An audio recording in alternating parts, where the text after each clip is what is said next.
dadyowga Soomaalidu waxay ahaan jireen kuwa ganacsiga iyo baayac mushtarkaba aad ugu horeeyay waqtiyadii hore, iyadoo dhulkooduna ahaa saldhig ganacsiyada ay ku xidhnaayeen hadba ilbaxnimooyinkii jiray.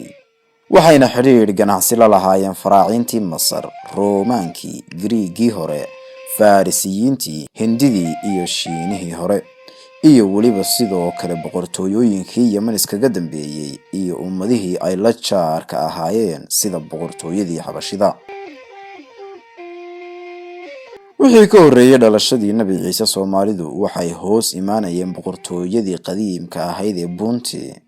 ganacsiguna wuxuu ahaa mid wax isku bedelasho, waxaanu ganacsigaasi u badnaa waxyaabaha uduga leh sida beeyada, fooxa, dahabka, foolasha maroodiga iyo hargaha xoolaha iyo ugaadha.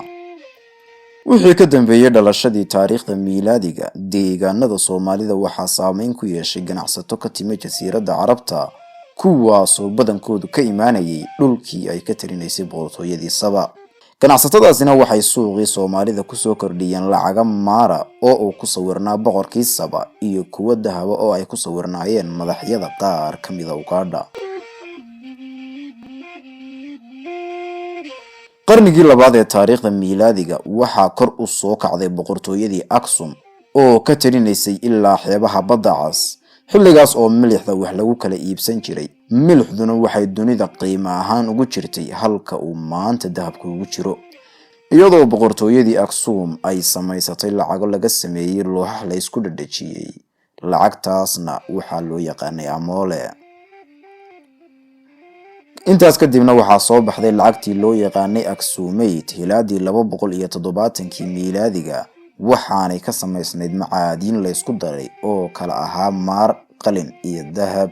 waana waagii uu tirinayay boqorkii Xabashida ee Indobas oo lacagta isagu ku sawirnaa.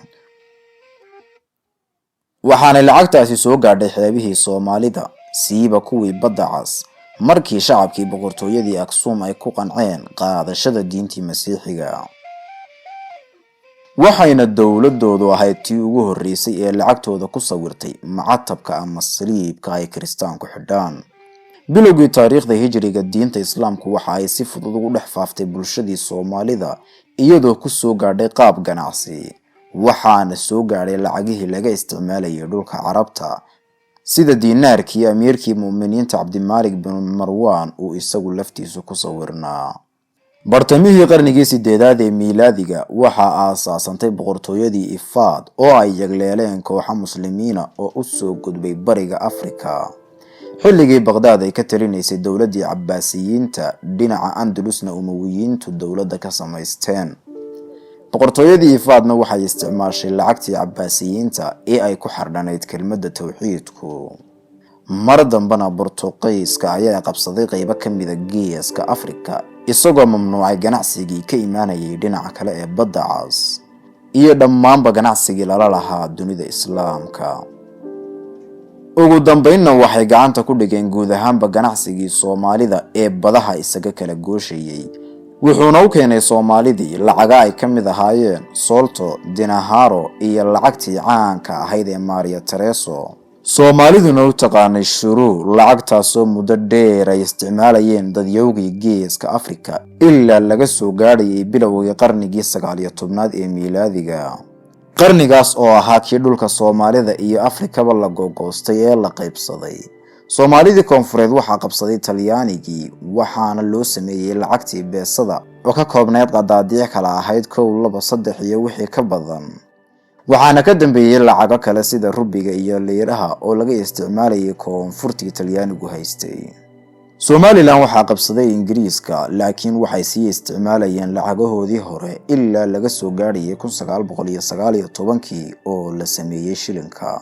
dhammaadkii dagaalkii labaad ee adduunkana waxaa ku dhex faaftay ginigii sterliinka iyo lacagtii kale ee Ingiriisku u sameeyay mustacmaradihii bariga Afrika ee uu gumaysan jiray ee ay ka mid ahaayeen Somaliland iyo Kenya. Kenya lafteedana waxaa ka tirsanaa dhulka Soomaaliyeed ee loo yaqaan NFD.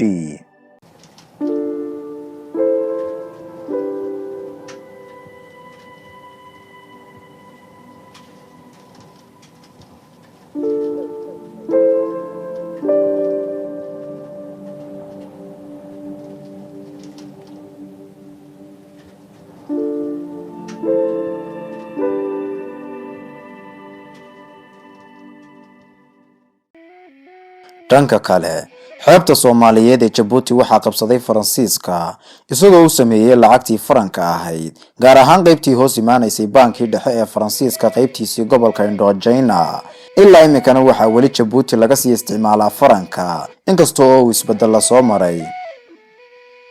dhinaca gobolka loo yaqaan FD-na waxaa laga isticmaalayay hadba lacagihii laga isticmaalayay dalka Kenya. Soomaali galbeedna waxaa ka hirgalay lacagihii maxalliga ahaa ee Ethiopia.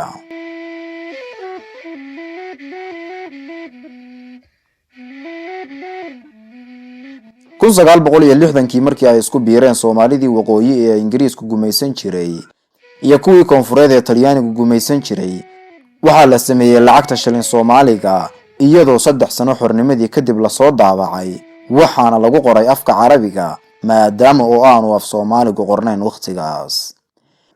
burburkii jamhuuriyaddii Soomaaliyeed waxaa dib u soo noqday farqigii u dhaxeeyay lacagaha ay kala isticmaalaan waqooyiga iyo koonfurtu iyadoo maanta inta badan dhulka Somaliland laga isticmaalo shilinka Somaliland koonfurtana ay weli ka sii shaqeyso shilin Soomaaliga oo qiimihiisu burburay markii ay duntay dawladdiisii.